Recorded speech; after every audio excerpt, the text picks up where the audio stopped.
Hey friends, Ctrl+Alt+Tech brings you a series of tech tutorials that are short, interesting, and informative. If you like the video, click the like button.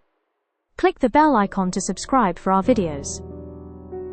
Today we will understand how to insert a table of content in a Microsoft Word document. For this exercise, we will take a sample document. Now we first need to tag the headings so that they are reflected under table of contents. Chapter headings must be assigned as the heading 1 tags, and subsequently, the next heading should be assigned the heading 2 tag.